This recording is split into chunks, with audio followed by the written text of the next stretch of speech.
Rakkety Tam Ch, chapter 27. Picture of a fox going over a red wall. Dawn had not yet broken over the west flatlands outside the red wall. Brigadier Crumpsaw stood over the abbey wall top above the main gates, accompanied by Sergeant Onewheel, Captain Ferdinand, and Abbot Humble and Bertilog Silahog. The brigadier jammed his monocle into position as he polished it, peering out impatiently over the darkened plain. He muttered aloud, "Confound the rotters, you know, it would be surprise me if all their bally nerve failed them, and then it turned up, eh, Sergeant? What? Onewheel screwed his eyes up, trying to catch a glimpse of the foe. Might as you all say, sah, and you can't see a blinking sign of 'em, huh? But me old sight ain't what it used to be, sah." Turgan came hobbling up the wall steps, still munching on a breakfast oat cake. "Hurrah! This bird will see what you cannot." With a hop and a skip, he leaped into a space between the battlements. His keen gaze swept the area, then nodded knowingly. "Yakar! This bird sighted the vermin." Crumshaw glanced. Crumshaw glared at the goshawk. "We're away, friend," Turrigan indicated with the talon. "Car, see what? Two arrow flights to the north. The vermin make fire over yonder. Look." Burnup turned his attention to the pale flicker which showed up to the northwest. "I can make 'em out what? Sure enough, all gathered round the fire with their cloaks. Well, it sure looks like we're going to get our battle today, Brigadier." Crumshaw stared askance at the solid young hedgehog. "We, sah, do you mean you'll be joining us out there?" Burlap held up a stave axe and a cooperated mallet that he had brought along. "Never fear, I'll be right there. I live at Redwall, so I'm fit and able to defend my abbey." Duran Ferdinand posed elegantly, pawed on saber hilt. He gave Burlap an admiring glance. "Well said, chap. What pity you won't take a field today, Brigadier, but never fret, sir. I'll put a few vermin on the account under your name." The monocle fell from Crumshaw's eye in astonishment. "What the dickens do you mean, Captain? Who says I won't be joining the skirmish, eh?" Abbot Humble summoned up his courage and faced the angry old hare. Begging your pardon, friend, but I, for one, must say it. You can hardly fight with one paw in a sling and your hole in your shoulder that isn't healed." The brigadier's mustache bristled indignously. "Pish tush, father. 'Tis me duty. I've got to go. What? Turgan attempted to flap his bandage and splint wing. "Aka, what? You like this bird, hurted it. You, me, we cannot go. But in a way we fighting beast. We stay." The brigadier raised his swagger stick as if he were about to strike some beast. He vented his fury on them. "Never, I say never. Do you hear? My orders are orders around here. I say go, and by the cringe I shall go." Onewheel attempted to pounce him. "Begging your pardon, sir, but you'll be far better off here with Father Abbot, and you ain't in no fit state to fight, so if you're forgiving me saying." Crumshaw round on him. "No, I will not forgive you saying, Sergeant. One more word from you, and I'll slap you your flaming charge." Onewheel turned away, shrugging his shoulders. Is that your last word, Brigadier, sir?" Crumshaw stuck his chin out defiantly. "Indeed it is. The very idea, not leading my own hairs out to fight the enemy. Unthinkable, Sergeant, unheard of." And then he got no further because Onewheel spun his paws and shot a neat, powerful left hook on the brigadier's chin. Before Crumshaw's unconscious body collapsed to the walkway, Onewheel had him tightly supporting him. "Mr. Durham, take the officer and footpaws and help me get this old boy downstairs, father. Is there a place we can make him comfortable?" Burlum stepped in with relief, the Onewheel of his burden. Lifting Crumshaw easily, the strong young Silahog strode down the wall steps with no apparent effort. "Brother Gordell will be in the kitchens for breakfast. I'll put the brigadier in the gatehouse bed. 'Tis big, soft one." The long patrol were forming up on the front lawn by the gatehouse. The young hares broke ranks to gap at the curious sight. "I say, this old chap dozed off. Huh. There's a cool bit ahead in the morning of a blinking battle, eh, what?" Onewheel came marching down the wall steps. "Now then, what's all this? Back to your ranks and eyes front, stand at attention. That means you too, Miss Filderon." The hares fell in formation as Darren Ferdinand came into the parade with the announcement to make. Right, listen up, you chaps. My good self and Sergeant One will be leading the attack today. Make sure your blades and your lancers are out and ready. Don't want to see any beast tripping or stumbling over our weapon. Slingers, check your stone pouches. Archers, hope those bowstrings are unfrayed and quivers are full. Any questions? Flamarity piped up. Is the brigadier ill, sir? The captain thought about the answer quickly. No, actually his wound was bothering him. He had a bad night, so he's off to catch a little sleep. The hairmaid fluttered her long, dark eyelashes. I had a bad night too, Captain. That Ferdinand, she was snoring like a bucket of frogs. Kept me jolly well awake. Can I snip back to the dormitory and take a little sleep too? Captain Ferdinand, often tongue-tied in the presence of pretty young maids, was temporarily lost for an answer. One will, however, made sterner stuff when it came to flattering lushes of coy glances. He tweaked Ferdinand's ear. Now then, me blushing beauty, you can sleep when you're bladdering a few of those vermin flat on their eyelashes, with those eyelashes. But if you point any more, if you pout any more, you have 'em dancing on you, the rosy red bottom lips of yours, straight in your face, miss. Daybreak was soon upon them. The sun was warming their backs. Warriors came out from the front gates and marched double file. Burlap halted out the path. Turning, he waved to Humble on the rampart. See, the gates are shut tight, Father, and keep every beast indoors until this is over. We don't want them straying onto the wall and risking any harm. The abbot smiled down at the young protege. I will, Brother Burlap. You watch yourself out there. Pay heed to your officers' orders. Go safely, my son. The young Silahog waved his mallet and hurried off to join the rear. Humble's emotions were mixed as he watched him go. Though very proud of Burlap, he was also very sad to see a normally peaceful young Rottweiler going off to battle. The old hedgehog wiped away a tear, murmuring aloud to himself, If I'd had one son, he could not be dearer to me than you are, young Burlap.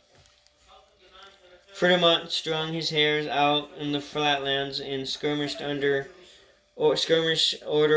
after they had entered the plain to the south. The patrol stood facing the vermin, both sides just out of the arrow's shot of each other. The sergeant squinted forward at the enemy. Captain, they've got about 20 coming at us. The rest look to be laying in reserve around the fire. What do you think, sir? A pincer movement, mayhaps? The Frontimore drew his saber and weighed the situation. I think not, Sergeant.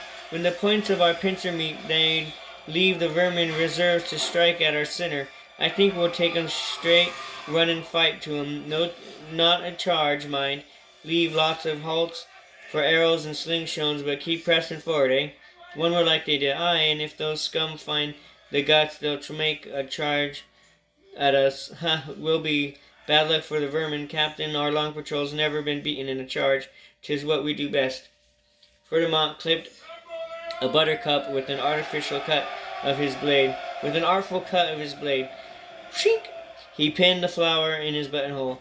Have 'em advance 5 paces behind me, Sergeant. Right. Let's open the ball. Hey, what?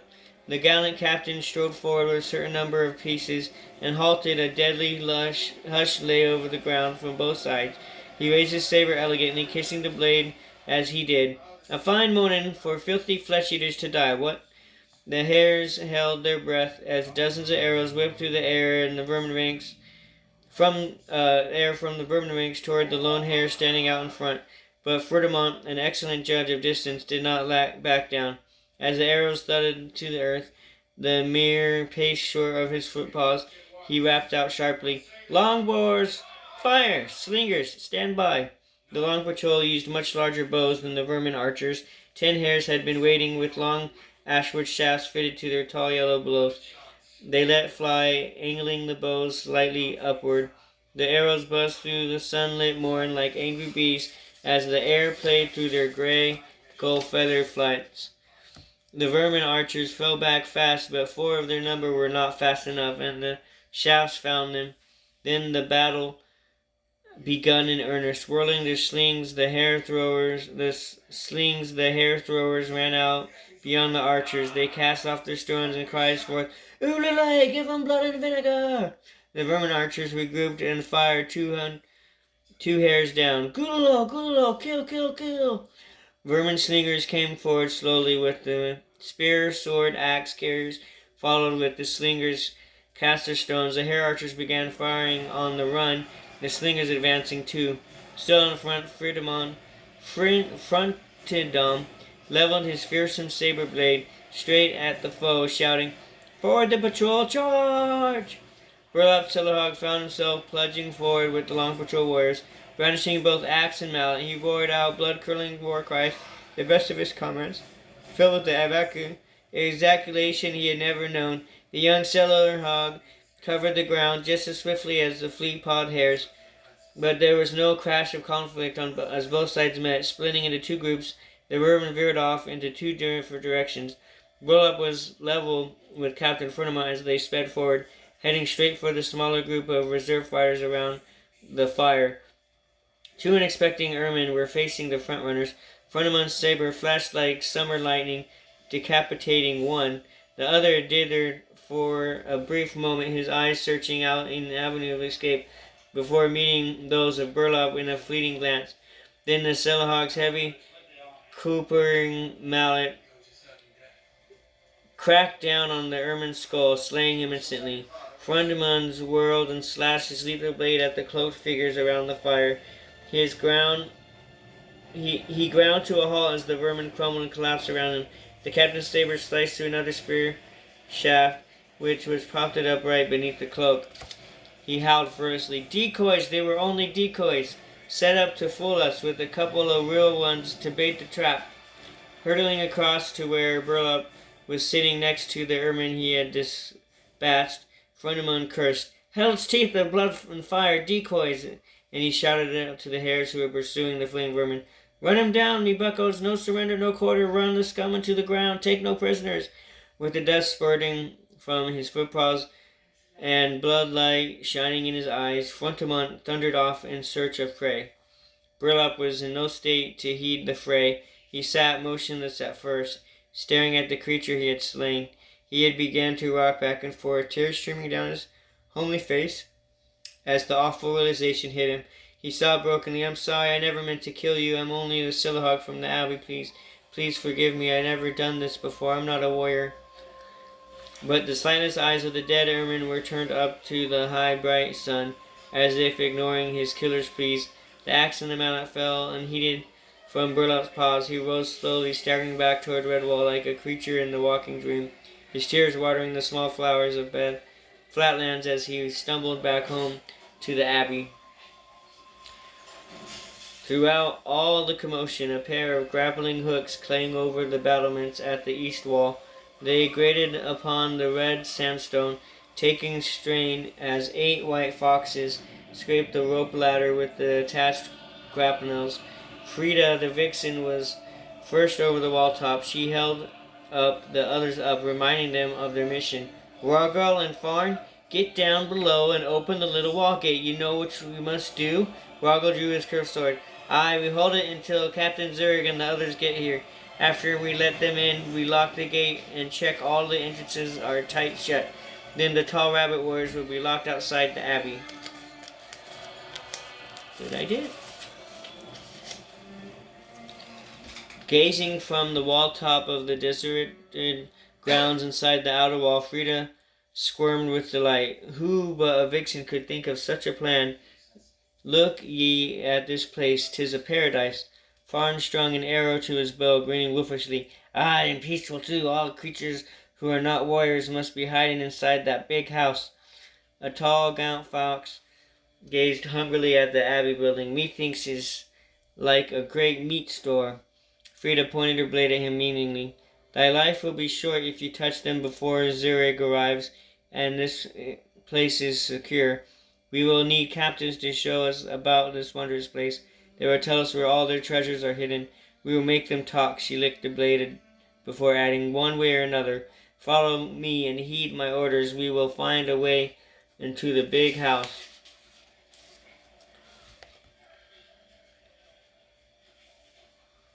In the second floor dormitories, Redwall crowded the west windows, watching the fight out on the flatlands. The otter-maid Brookie shaded her eyes It's a big far out to see him properly, Armel. What a shame. I was enjoying seeing those horrors getting their comeuppance, but where are they now? Can anybody see? The goshawk stood on his sill, and his keen eyes missing little.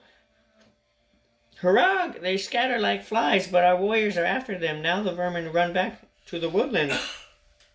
Former Brophy smote the sill with a heavy digging claw. You cowards! You oops and the arbies and the villains that gets hidden in the trees.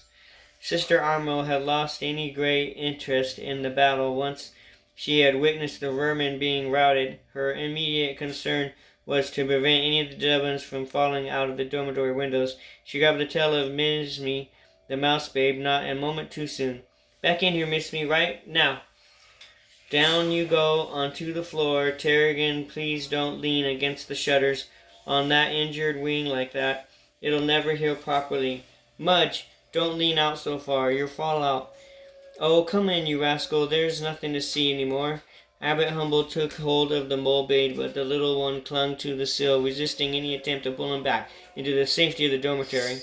Mudge protested. Berligo, humazur, watching these Foskers down the east steps. Humble drew Midge inside, looking over the sill as he did. There's no foxes down there, you little fibber. Then he caught a sight of Frida and her crew, who had stepped back from the abbey door and were looking upward. Humble pulled back hastily. Turkin, come in off that sill. Jim, Walt, close those shutters. Be still and quiet, everybody, please.